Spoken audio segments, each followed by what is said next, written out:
Hi good morning बच्चा लोग। तब दो लेक्चर देख चुके हो। आज हमारा तीसरा लेक्चर है। पिछले क्लास में पढ़े थे विसरण के बारे में, प्रासरण के बारे में पढ़े थे, भौतिक रासायनिक परिवर्तन के बारे में पढ़े थे। अच्छा, हमको एक ये क्वेश्चन बताओ कि ये बताओ बल्ब का जलना रासायनिक परिवर्तन है या भौतिक परिवर्तन? गुड, सही बोले हो, बल्ब का जलना भौतिक परिवर्तन हो गया। अच्छा ये बनाओ, अगर सोडियम और क्लोरीन मिलके NaCl नमक बना लिया तो जो ही रासायनिक अभिक्रिया आ गई तो क्या होगा? रासायनिक परिवर्तन। ठीक, एक क्वेश्चन देखो, बड़ा अच्छा एक एग्जाम पूछा हुआ है कि ये वो इसको बोलते हैं बुझा हुआ चूना। ये कैल्शियम हाइड्रोक्साइड और कैल्शियम हाइड्रोक्साइड में जब कार्बन डाइऑक्साइड गैस को प्रवाहित कराए तो कैल्शियम कार्बोनेट बन गया। तो ये पूछा कि रासायनिक परिवर्तन है या भौतिक परिवर्तन है। सिंपल, जब भी रासायनिक अभिक्रिया होगी तो रासायनिक परिवर्तन होगी। इस पे आएंगे, इस सबसे भी बहुत अच्छा क्वेश्चन बनेगा। जब रासायनिक अभिक्रिया पढ़ाएंगे तब उस समय चर्चा करेंगे। तो आज क्या करेंगे हम? घनात्म, संपीड्यता, द्रव्यनांक, क्वथनांक के बारे में पढ़ेंगे। फिर उसके बाद जब ये सब के बारे में जान जाएंगे तो ठोस और गैस के गुणों का अध्ययन करेंगे, फिर आगे हम चलेंगे। ठीक, पहले हम समझते हैं घनत्व किसको कहते हैं। डेंसिटी इंग्लिश में बोलते हैं। कह रहा है प्रति एकांक। प्रति एकांक मतलब हो गया एक आयतन में कितना द्रव्यमान है कोई पदार्थ का। सिंपल सा मान लो 1 मीटर क्यूब का लिए एक बर्तन ले लिए, 1 मीटर लंबा, 1 मीटर चौड़ा, 1 मीटर लंबा, 1 मीटर चौड़ा, 1 मीटर ऊंचा।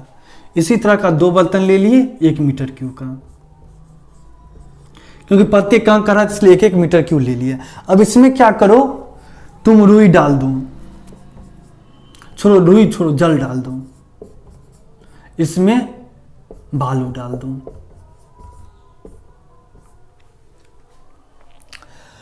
अब इसका डेंसिटी निकालना है तो क्या कर रहा है? डेंसिटी हमको सिंपल सा पता है, क्या होता है? डेंसिटी बराबर घनत्व बराबर होता है द्रव्यमान बटे आयतन। वैसे यहां से भी समझ सकते हो, ये तो फॉर्मूला है, ये तो बाद में यूज करेंगे।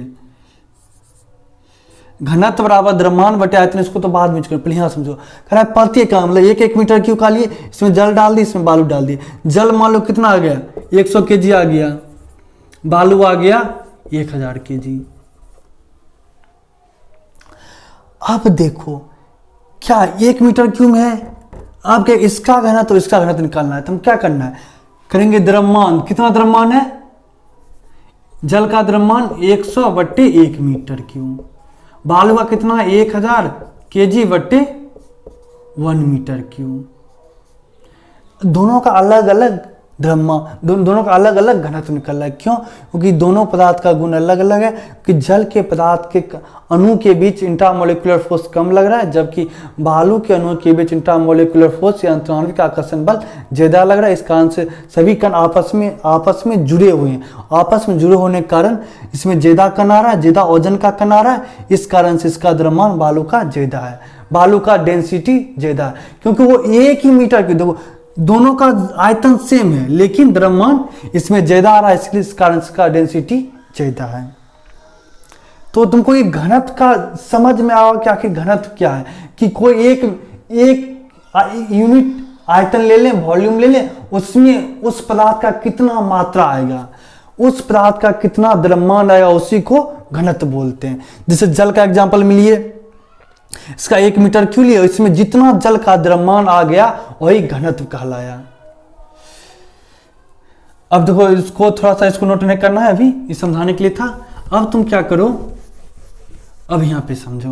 अब क्वेश्चन तुमको दे दिया कि 500 kg की वस्तु का आयतन 2 मीटर क्यूब है, तो घनत्व बराबर क्या होगा? सिंपल सा क्या करोगे, द्रव्यमान 500 kg लिख दिए बटे 2 मीटर क्यूब कर दिए, तो आराम से कितना देगा? 250 kg पर मीटर क्यूब। ये घनत्व निकल गया। ठीक, अब घनत्व का आइडिया तुमको एक ढंग से लग चुका होगा। ठीक, अब आगे बढ़ते हैं। संपीड्यता या कंप्रेसिबिलिटी, जिस पदार्थ को दबाया जा सके, स्पंज देखे हो, स्पंज को दबा दो तो फिर उसको छोड़ दो तो पुनः अपने रूप में आ जाएगा। उस तरह का पदार्थ को क्या बोलते हैं? संपीडी पदार्थ। से रिंग देखे हो थी, स्प्रिंग, स्प्रिंग को दबा दो तो इसका आकार चेंज हो जाएगा, फिर छोड़ दो तो फिर अपने जगह पर चल जाएगा। इस तरह के पदार्थ को संपीड कहते हैं। और जिस पदार्थ में ऐसा गुण होता है उस पदार्थ को संपीड पदार्थ कहते हैं, और ऐसे गुण को संपीड्यता कहते हैं, कंप्रेसिबिलिटी। ठीक, आगे आओ बाबू, अब इन दोनों को चीज को समझते हैं, द्रव्यनांक और क्वथनांक को। द्रव्यनांक क्वथनांक समझने से पहले थोड़ा सा हम देखते हैं अंतराण्विक आकर्षण बल या इंटरमोलिकुलर फोर्स को अपना रिवाइज करते हैं। हमको ये बताइए, ठोस, द्रव और गैस, तीन पदार्थ ले लिए। हमको ये बताइए कि अगर ठोस का कण है, ठोस का कण होगा तो उसमें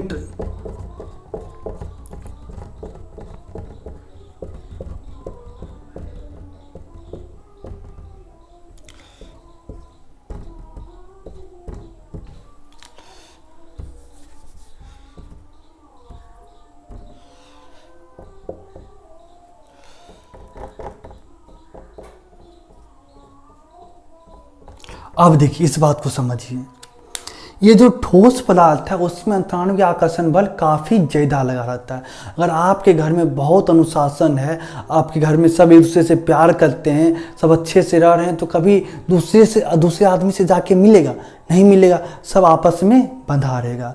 तो इसी तरह देखिए क्या होता है, सब एक दूसरे को बंधा हुआ है, बहुत ज़्यादा अट्रैक्टिव फोर्स लग रहा है सबके बीच में।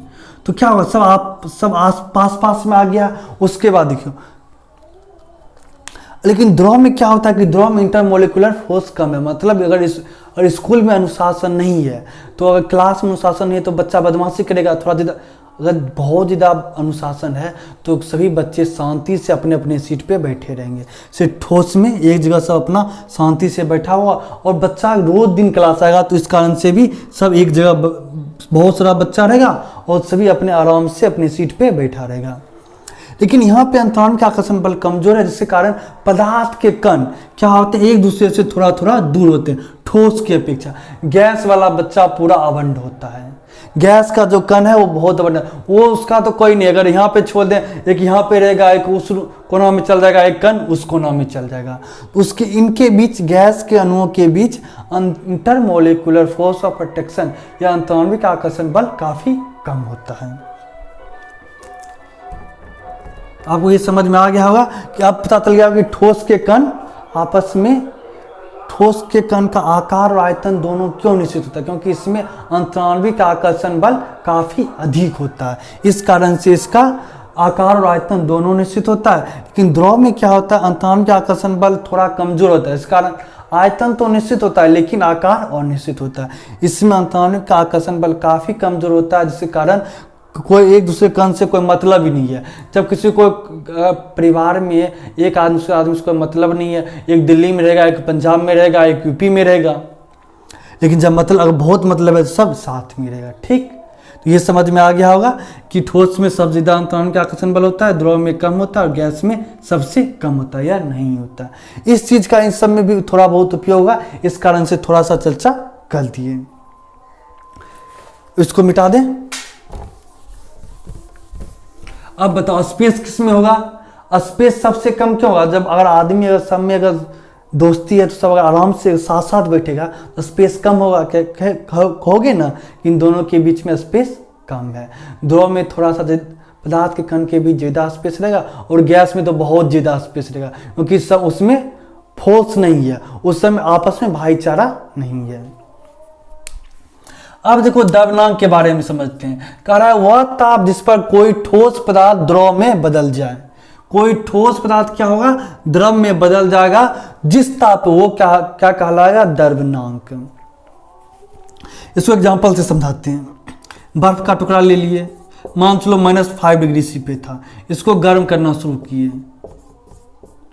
अब क्या होगा, जो ही ये 0 डिग्री सी पे आएगा पिघल के जल में बदलना शुरू हो जाएगा। जल में बदलना 0 डिग्री तब तक रहेगा जब तक कि सारा बर्फ का टुकड़ा जल में नहीं बदल जाए, वो ताप चेंज करेगा इन्हें। तुम बोलोगे कि सर अगर टेम्परेचर दे रहे हैं, टेम्परेचर तो बढ़ना चाहिए, -5 हुआ, -4 हुआ, 0 हुआ, 0 के बाद तो देख भी होना चाहिए। वो ताप जाता कहाँ है, वो हीट कहाँ जाता है, देखो कहाँ जाता है, बर्फ का टुकड़ा था, इसके कण के बीच फोर्स लग रहा है, इंटरमोलिकुलर फोर्स ऑफ अट्रैक्शन, आंतरिक अंतराण्विक आकर्षण बल। अब इसी बल को तोड़ने में 0 डिग्री सी के बाद क्या करता है, इसी सब बल को तोड़ने लगता है धीरे धीरे, कुछ कुछ थोड़ा थोड़ा तोड़ने लगेगा, जिस कारण से तापमान नहीं बढ़ता है लेकिन अवस्था बदल जाता है। क्या होता है, बर्फ ठोस अवस्था से द्रव अवस्था में बदल जाता है। तो एक निश्चित ताप हो गया 0 डिग्री सी।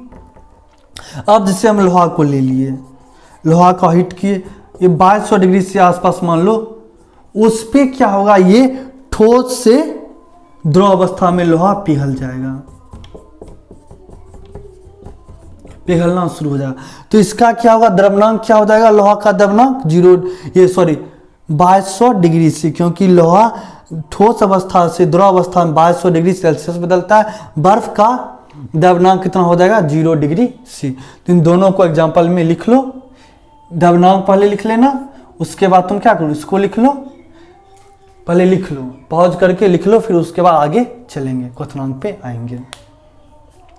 तो हम क्या समझे, द्रव्यनांक ठोस पदार्थ जिस ताप पे ठोस से द्रव अवस्था में बदल जाए वो क्या कहलाएगा, उस पदार्थ का द्रव्यनांक। ठीक है, इसको मिटा देते हैं, पॉज करके लिख लिए होगे। अब हम समझते हैं क्वथनांक। क्वथनांक बड़ा अच्छा पॉइंट है, सुनो क्वथनांक किसको कहते हैं। यहाँ पे एक चीज देख रहे होगे, वायुमंडलीय दाब। वायुमंडलीय दाब नॉर्मली 1 atm माना जाता है। वायुमंडलीय दाब जो अभी हम धरती, जो नॉर्मल तुम आसपास में रह रहे हो या तुम्हारा मैदानी इलाके में हम लोग, तो वहाँ का वायुमंडलीय, उसी को वायुमंडलीय दाब माना गया है, जितना जो हवा प्रेशर लगाती है। देखो क्षोभ मंडल तक 14 किलोमीटर तक पृथ्वी में हवा का फैल, मेन जो वजनदार हवा होता है, जैसे ऑक्सीजन हो गया, नाइट्रोजन, ये सब मिलेगा। अब मान लो कोई आदमी यहाँ खड़ा है, तो इस पे देखो, तुमको पता है कि हवा में द्रव्यमान होता है। अब कितना कण तुम्हारे माथा पर पड़ेगा तो कुछ दबाव तो बनेगा, कुछ तो प्रेशर बनेगा। उसी प्रेशर को 1 atm के बराबर कैलकुलेट किया गया है।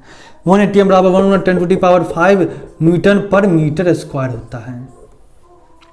तो उसी जब ये 1 atm के बराबर दाब रहेगा, तब हम क्वथनांक, एक स्टैंडर्ड क्वथनांक लेते हैं। अब समझते हैं, वायुमंडलीय दाब समझ गए, जो नॉर्मल हम लोगों पे लग रहा है मैदानी इलाका में, पर वह ताप जिस पर कोई द्रव पदार्थ, क्या होगा, कोई द्रव पदार्थ है और जिस ताप पर मान लो T डिग्री सेल्सियस पे क्या हो गया, गैस में बदल गया, तो वो क्या कहलाएगा, उस द्रव का क्वथनांक कहलाएगा। एग्जाम्पल लेते हैं, जल को हिट किए, अब जल वाष्प बदल रहा है, देखो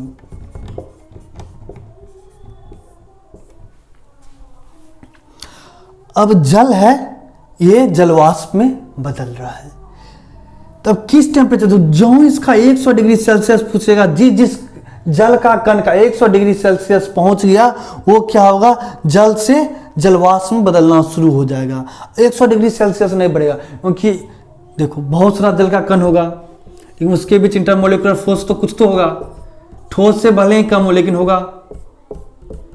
क्या करेगा, अब इस सब इंटरमोलिकुलर फोर्स को तोड़ेगा, तो उसी में ये हीट का एनर्जी चला जा रहा है, ये इसको तोड़ तोड़ के क्या करेगा, द्रव अवस्था से गैस अवस्था में बदल देगा। तो 100 डिग्री सेल्सियस का क्या हो गया, क्वथनांक हो गया। जिस ताप पर कोई द्रव पदार्थ द्रव से गैस अवस्था में बदल जाए, वह ताप क्या कहलाएगा, उस द्रव का क्वथनांक कहलाएगा।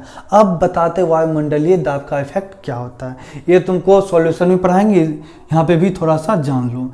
अब इसको पहले इन दोनों को नोट कर लो, इन दोनों को, उसके बाद फिर पॉज करके नोट कर लो, उसके बाद फिर एग्जांपल समझाएंगे, इसको मिटाएंगे। ठीक, अब देखो वायुमंडलीय दाब का इफेक्ट क्या होता है। ये पहले हम एक नॉर्मल जगह लेते हैं, ये मान लो मैदानी इलाका है जहां हम लोग रह रहे हैं, एक है ये पहाड़ी इलाका। अब तुम यहाँ पे इस पहाड़ी इलाका पे चले गए, अब देखो, अब देखिए क्वथनांक किसका ज़्यादा होगा किसका कम होगा। यहाँ पे जल को गर्म किए बर्तन में। हाँ, एक बात तो और, वाष्पन की प्रक्रिया, वाष्पन का फैक्टर क्या है, क्वथनांक और वाष्पन में क्या अंतर है, इस सब का वीडियो का लिंक हम लेक्चर में डाल दिए, यहाँ भी देख सकते हैं, या तुमको नंबरिंग बाय में भी ये मिल जाएगा।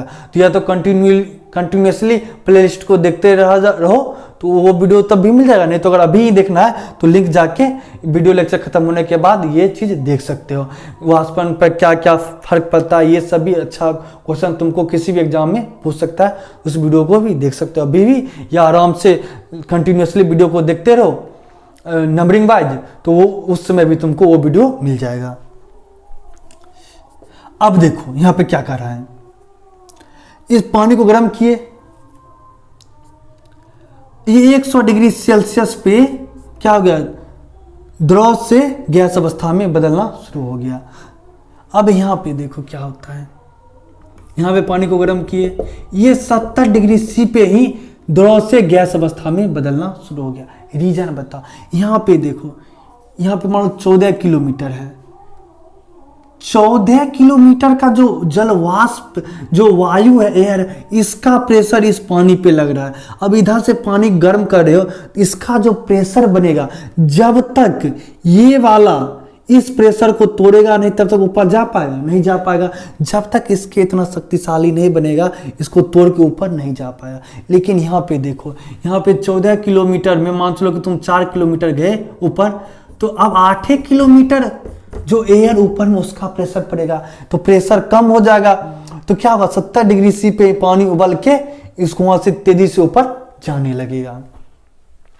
तो इस ये क्वथनांक का हो गया। इसका अब देखो, लोग कहते हैं कि पहाड़ी इलाका में दाल जल्दी नहीं पकता है, क्यों? क्योंकि वहाँ वायुमंडलीय दाब घट जाता है। यहाँ पे देखो वायुमंडलीय दाब ज्यादा था, यहाँ पे वायुमंडलीय दाब कम था। वायुमंडलीय दाब अगर ज्यादा था तो क्या होगा, पानी 100 डिग्री सेल्सियस पे उबल रहा था, द्रव से गैस अवस्था में बदल रहा था। अब ये दाल कितना 100 डिग्री सेल्सियस पे पकेगा, लेकिन यहाँ पे क्या है 70 डिग्री सी के बाद सब तो गैस में बदलना शुरू होगा। इस दाल को कितना हीट मिलेगा, 70 डिग्री सेल्सियस ही मिलेगा। तो मोटा मोटी क्या होगा, इसका ये लेट से पे गया, क्योंकि इसको पानी वाला हीट कम ही मिला, क्योंकि पहले जो 100 डिग्री सी मैदानी इलाका मिला था, यहाँ 70 डिग्री सी पे ही ये द्रव से गैस में बदल जा रहा है। तो गैस में तो दाल पकेगा नहीं, तो पानी का टेम्परेचर 70 डिग्री सेल्सियस है, इस कारण से दाल कम पकता है। प्रेशर कुकर भी का ढक्कन लगा तो प्रेशर बढ़ जाता है, प्रेशर बढ़ जाने के कारण क्या होगा, जल का क्वथनांक 120 डिग्री सेल्सियस हो जाएगा, तो पानी कितना पे उबलेगा 120 डिग्री सी पे, तो दाल 120 डिग्री सेल्सियस पे जल्दी पकेगा। ठीक, तो इससे अगर इस चीज को समझ गए होगे तो इससे भी तुमको बहुत सारा क्वेश्चन पूछेगा। पहला क्वेश्चन क्या पूछेगा कि प्रेशर कुकर में खाना जल्दी क्यों बनता है, तो क्या बोलोगे, ढक्कन के कारण उस पर वायुमंडलीय दाब बढ़ जाता है। जहाँ ऑप्शन दिखे तुमको मिल जाए कि दाब बढ़ जाने के कारण, वो मार दोगे। अब कहेगा कि पहाड़ी इलाका में दाल क्यों लेट से बनता है, तो क्या कहोगे, ऑप्शन जहाँ दिख जाए तुमको, वायुमंडलीय दाब घट जाने के कारण क्या होगा, क्वथनांक भी घट जाएगा। तो बस हो गया, या तो बोला क्वथनांक कम हो जाएगा पानी का, या दाब घट जाएगा। इस पे बहुत सारा क्वेश्चन एक साथ ही करवा देंगे। ठीक है, अब आप देखते हैं द्रव का हिमांक या फ्रीजिंग पॉइंट किसको कहते हैं। देखो, जिस ताप पर क्या होगा, कोई द्रव अवस्था से ठोस अवस्था में बदल जाए, क्या होगा, ये द्रव से जिस ताप पे ठोस अवस्था में बदल जाएगा वो क्या कहलाएगा, द्रव का हिमांक। एग्जाम्पल में ले लेंगे, क्या होता है, जल 0 डिग्री सेल्सियस पे बर्फ में, मतलब ठोस अवस्था में बदल जाता है। क्या हो गया, ये पहले द्रव था, ये ठोस अवस्था में बदल गया, जिस ताप पे क्या कहलाएगा, वो द्रव का हिमांक। अब समझते हैं संघनन, कंडेंसेशन, पदार्थ का गैसीय रूप से द्रव रूप में बदलना। अगर कोई पदार्थ गैस के रूप में है और वो द्रव रूप में बदल रहा है, तो क्या प्रक्रिया कहलाएगी, संघनन। देखते हो, गैस सिलेंडर में गैस को बहुत ज़्यादा प्रेशर करके उसको द्रव अवस्था में बदल दिया जाता है। तो जो तुम्हारा गैस सिलेंडर, तुम सोचते हो गैस सिलेंडर में गैस रहता है, लेकिन हिलाते हो तो पानी जिससे लगता है, क्यों लगता है, उनको बहुत सारा गैस को ज़्यादा प्रेशर करके उसको द्रव में बदल दिए। क्या हुआ देखो समझो।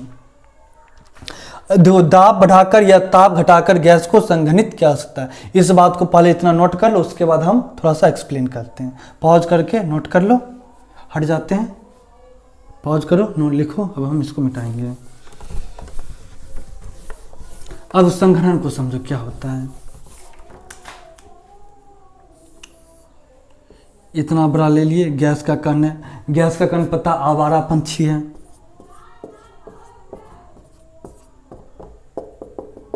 अब क्या किए, तुम एक पिस्टन ले, तुम भी कम बदमाश नहीं हो। आवारा, एक आवारा के रहते हो दूसरा आवारा आ सकता है? नहीं आ सकता है। अब जिसको तुम दबाना शुरू कर दो, तो क्या अब तुम दबाना शुरू कर, सब गैस का कण क्या होगा, सब धीरे धीरे। अब तुम पिस्टन क्या किए, यहाँ पे ले आए, तो गैस कण थोड़े भाग जाएगा। अब क्या होगा, सब नजदीक आ जाएगा। तो ये द्रव अवस्था में बदल गया। तो क्या संघनन कैसे करेंगे, दाब बढ़ाकर। उसके बाद क्या करोगे, नहीं तो ठंडा कर दो या ताप घटा दो। अगर ताप घट जाएगा तो पहले तो बहुत सारा एनर्जी था इसलिए उछल कूद कर रहा था, अब आराम से सब आपस में आके बैठ जाएगा। ऐसे समझ लो कि मान लो कुछ क्लास में बच्चा है, खाना खाया है, सुबह सुबह आया है, तो पूरा एनर्जेटिक रहेगा, पूरा बदमाशी करेगा, हल्ला करेगा, 10-20 बच्चे एक जगह है। धीरे धीरे जब खेलना शुरू करेगा और जब धीरे धीरे थक जाएगा, उसका एनर्जी घट जाएगा, ताप घट जाएगा शरीर का, तो क्या होगा, उसका एनर्जी घट जाएगा।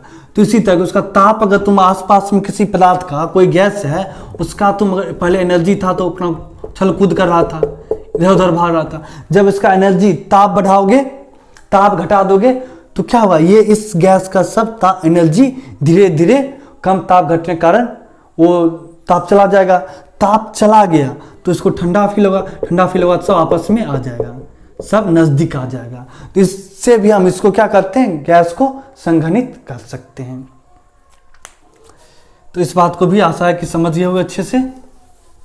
क्या किए देखो, गैस का कण था, उसका सब एनर्जी ठंडा, तो कोई भी अगर मान लो कि कोई गर्म चीज है, उसमें अगर तुम कोई ठंडा चीज लगाते हो तो क्या होगा, उसका गर्मी निकल जाएगा, उसका गर्मी निकल जाएगा तो वो भी चीज ठंडा होने लगेगा। उसका एनर्जी चल गया तो क्या होगा, सब गैस का कण एनर्जी लॉस होने के कारण आपस में आ जाएगा और आणविक आकर्षण बल अधिक लगेगा। इसके कारण क्या होगा, वो गैस से द्रव अवस्था में बदल जाएगा। तो संघनन करने का दो उपाय हो गया, या तो दाब बढ़ा दो या ताप घटा दो। आओ बाबू अब इस पोर्शन को देखते हैं। ये पोर्शन अब सबका निचोड़ है, देखो थोड़ा सा समझ लेते हैं। द्रवीकरण मतलब हो गया मेल्टिंग, मेल्ट करना मतलब ये पिघलना। ठोस से द्रव को जब हिट करेंगे तो क्या होगा, ये द्रवीकरण प्रक्रिया होगी। जब द्रव को और ज़्यादा हिट करेंगे तो वाष्पन। सिंपल सा समझ लो, द्रव से गैस में बदलने की जो प्रक्रिया चल रही होती है उसको क्या बोलते हैं, वाष्पन, या इंग्लिश में इवेपोरेशन। वैसे भी लिख के नीचे दे दिएंगे, इससे वाष्पन से रिलेटेड तुमको बहुत सारा पॉइंट मिलेगा और बहुत अच्छे से क्लियर हो जाएगा। उसको देख लो, या नहीं तो 1-2 दिन वेट करो, तो वो चीज़ तुम जिससे रूटीन से पढ़ रहे हो उसी तरह पढ़ते रहो तो वो वीडियो तुम्हारे सामने आ जाएगा। अब देखो, अब इसको समझते हैं। क्या कि ठोस को गर्म किए, इधर से देख रहे हो हिट हो रहा है, ये तीर इधर लग रहा है जिसमें हिट लग रहा है, इसमें इधर क्या कर रहे हैं, ठंडा कर रहे हैं। ठोस को हिट किए तो क्या आणविक आकर्षण बल कमजोर पड़ गया, तो थोड़ा सा कण दूर दूर चल गया, तो क्या गया, ठोस से द्रव अवस्था में बदल गया। तो ये क्या हो गया, द्रवीकरण की प्रक्रिया, ठोस से द्रव में द्रवीकरण की प्रक्रिया। अब क्या किया, द्रव को और गर्म किए तो आणविक आकर्षण बल और कमजोर हो गया, क्या हुआ, द्रव से गैस में बदल गया। ठीक, अब क्या किए, ये प्रक्रिया वाष्पन कहलाई। फिर गैस को क्या किए, ठंडा करना शुरू किए। गैस को ठंडा किए, द्रव में बदल गया तो प्रक्रिया क्या कहलाएगी, संघनन। गैस से द्रव में बदलने की प्रक्रिया संघनन। अब फिर द्रव से जो कोई पदार्थ ठोस में बदल रहा है वो क्या हो गया, जमना हो गया। ठीक, अब देखो एक बात और है, कह रहा है कि अगर कोई पदार्थ ठोस से सीधे गैस बदल जाए, और किसी पदार्थ को गर्म कर रहे हैं और वो सीधे ठोस से गैस में बदल जा रहा है, तो क्या होगा, उद्पातन प्रक्रिया या सब्लिमेशन। या कोई गैस सीधे ठंडा करने पर ठोस अवस्था में बदल जा रही है तो क्या कहलाएगी प्रक्रिया, उद्पातन या सब्लिमेशन, उस पदार्थ का कहेंगे उद्पातित पदार्थ। जब किसी में तो क्या होता है, ठोस को गर्म करते हैं द्रव में बदलता है, द्रव को गर्म करते हैं तो गैस में बदलता है, गैस को ठंडा करते हैं तो संघनन प्रक्रिया होती है और द्रव में बदलता है, द्रव को ठंडा करते हैं जमता और ठोस में बदलता है। इसमें द्रव का कोई काम ही नहीं है। देखो अगर तुमको यहां से दिल्ली जाना है हेलीकॉप्टर से, तो क्या करोगे, यहां से तुम पहले जाओगे पटना एयरपोर्ट पे, पटना एयरपोर्ट से गाड़ी पकड़ोगे, मान लो तुम्हारा घर गांव या कोई छोटा सा डिस्ट्रिक्ट है, अगर पटना में हो तब तो कोई बात ही नहीं है, अगर कहीं दूसरा जगह पे रह रहे हो तो क्या करोगे, पहले अपना शहर से पटना जाओगे, पटना से जहाँ के बच्चे हो वहाँ के मतलब हवाई अड्डा पे जाओगे, फिर हवाई अड्डा से दिल्ली जाओगे। लेकिन अगर कोई आदमी कहेगा नहीं हम यहाँ से हम बड़ा आदमी हम हेलीकॉप्टर मंगाएंगे सीधा अपना दिल्ली में उतारेंगे, जो सीधे क्या कर रहा है, हेलीकॉप्टर लेके सीधे कहीं पे ना सीधे गैस के पास पहुंच जा रहा है, बन जा रहा है, वो हो गया उद्पातन या सब्लिमेशन प्रक्रिया। इससे तो क्वेश्चन क्या पूछता है, ये जो एग्जाम्पल लिखे हैं सब उत्पादित पदार्थ का नाम लिखे हैं। नौसादर उत्पादन अभिक्रिया में भाग लेता है या उत्पादित पदार्थ है। इसका रासायनिक नाम अमोनियम क्लोराइड, रासायनिक सूत्र NH4Cl। आयोडीन, कपूर, नेफ्थलीन, शुष्क बर्फ ये भी याद रखना, शुष्क बर्फ हो गया, इसको ठोस, कार्बन डाइऑक्साइड को ही शुष्क बर्फ बोलते हैं। ये सब ऐसा पदार्थ है जिसको गर्म करेंगे तो सीधे क्या होता है, ठोस से गैस में बदल देता है। सिंपल देखो, तुम कपूर देखोगे पूजा में, इसको गर्म करते हो तो क्या होता है, देखो सीधे देखते हो कि ये सीधे गैस बन जाता है, द्रव बनता है नहीं बनता है, तो ये क्या हो गया, उद्पादित पदार्थ। ये तुमको एकदम विधियार रूप से ध्यान रखना है, एकदम ध्यान रखना है। ये जितना भी है, आयोडीन क्या उत्पादित पदार्थ होगा, कपूर क्या उत्पादित पदार्थ हो गया, नेफ्थलीन हो गया उत्पादित पदार्थ, या शुष्क बर्फ हो गया उत्पादित पदार्थ। अब इस चीज को थोड़ा सा एग्जांपल समझा देते हैं, हमको आशा उत्पादन समझ गए होंगे। इसको पहले लिख लो, स्क्रीनशॉट ले लो, पहले नोट ही कर लो, स्क्रीनशॉट लेने का कोई चक्कर नहीं है, पॉज करो नोट कर लो। उसके बाद अब हम क्या करेंगे, आगे बढ़ेंगे। इसको थोड़ा सा मिटाते हैं, मिटाते क्या हैं, बस इसको थोड़ा सा मिटा दिया, बाकी बात देखो क्या करते हैं, ठोस को भी रहने देते हैं। एग्जाम्पल ले लेते हैं, यहाँ पे बर्फ था, बर्फ को गर्म किए तो द्रवित हो किस में बदल गया, जल में, जल को हीट किए तो किस में बदल गया, जल वाष्प में बदल गया। अब जल वाष्प को ठंडा किए, संघनित किए तो द्रव में बदल गया, जल में बदल गया, फिर जल को ठंडा किए तो ये बर्फ में बदल गया। तो ये प्रक्रिया आशा है कि अब तुमको अच्छे से समझ में आ गया होगा। एक बात अब तुमको और बता देते हैं, इसको स्टार पॉइंट करके नोट करके लिख लेना कि गैस और वाष्प में क्या अंतर है। और वाष्प में देखो इसका अंतर बताते हैं। अगर देखो वाष्प हो गया, जल वाष्प, गैस तो कार्बन डाइऑक्साइड हो गया, ऑक्सीजन हो गया। कमरा का ताप समझ रहे हो, कमरा का ताप होता है 27 डिग्री सी, नॉर्मल टेम्परेचर एक ले लिया गया 27 डिग्री सेल्सियस। अगर इस ताप पे कोई पदार्थ गैस अवस्था में है तो उसको नॉर्मली क्या बोलते हैं, गैस। अगर इस ताप पे कोई पदार्थ का कोई गैस है वो दो अवस्था में पाया जाता है, देखो जिससे जलवाष्प हो गया।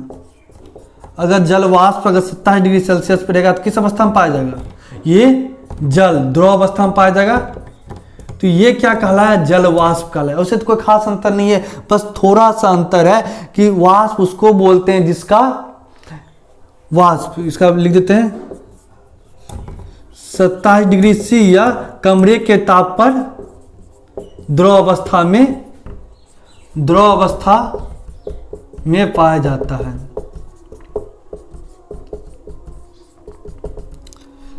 क्या 27 डिग्री सेल्सियस पर द्रव अवस्था में पाया जाता है। अब देखो जल वाष्प, जल का नाम सुने, जलवाष्प भी देखे होंगे, जब गर्म करते हो तो उपज उठता है तो हो गया जलवाष्प। लेकिन वो कमरा के ताप पर 27 डिग्री सेल्सियस पे द्रव अवस्था में पाया जाता है, जबकि ऑक्सीजन नाइट्रोजन गैस 27 डिग्री से नॉर्मल टेम्परेचर पे तुमको द्रव अवस्था में दिखता है ऑक्सीजन, तो उसको गैस बोलते हैं। और जो वाष्प 27 डिग्री सेल्सियस पे क्या द्रव अवस्था में पाया जाता है वो मिलेगा, उसको बोलेंगे वाष्प। अगर इसी को हीट करेंगे, उस जल को हीट करेंगे, 100 डिग्री सेल्सियस हीट करते हैं तब वो जलवाष्प में बदलता। ठीक, आज के लिए इतना ही रहने देते हैं, इतना तक इसको करो, उसके बाद फिर आगे हम चलेंगे। ठीक है, थैंक यू।